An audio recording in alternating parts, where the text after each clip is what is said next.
ఏం సార్ గుండు కొట్టించావు? మా నాన్నమ్మ చచ్చిపోయింది. గుండు కొట్టించినందుక? ఏం లేదు, మంచి సంబంధం వచ్చింది.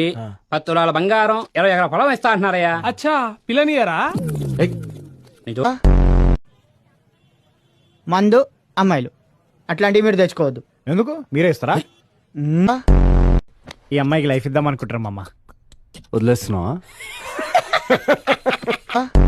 మా పేరెంట్స్ కి మా మీద అసలు నమ్మకం లేదండి. ఇప్పుడు నేను 10th పాస్ అయినప్పుడు మా నాన్న అసలు నమ్మలేడు. ఫుల్ షాక్లు ఉన్నాయి. నేను ఆయన దాకెందుకురా, నేనే షాక్ అయినా. ఊర్ల ముందు జోకేనికి రెడీగా ఉంటాడు వీడు. మటన్ షాప్ ముందు కుక్క లెక్క. చాలా మైకుం సార్, నాకేం తెలియదు.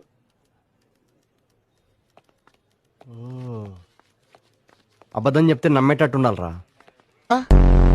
పిల్లోని పేరంటానికి ఎందుకు పోయిర్రా బాయ్ మీరు? మమ్మల్ని పిలిచుడు మర్చిపోయిండేమో అనిపోయినాం సార్. ఏందే? మమ్మల్ని పిలిచుడు మర్చిపోయిండేమో అనిపోయినాం సార్. అట్లా కూడా పోతారా? అట్లనే అనుకుంటాం.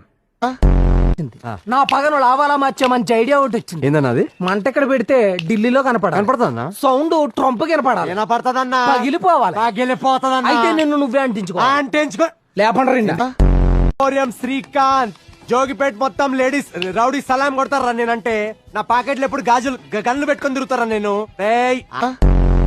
అరే మన శత్రువుకి శత్రువు మనకేమవుతాడు రా? అజాత శత్రు మిత్రుడైతాడు రా నీ.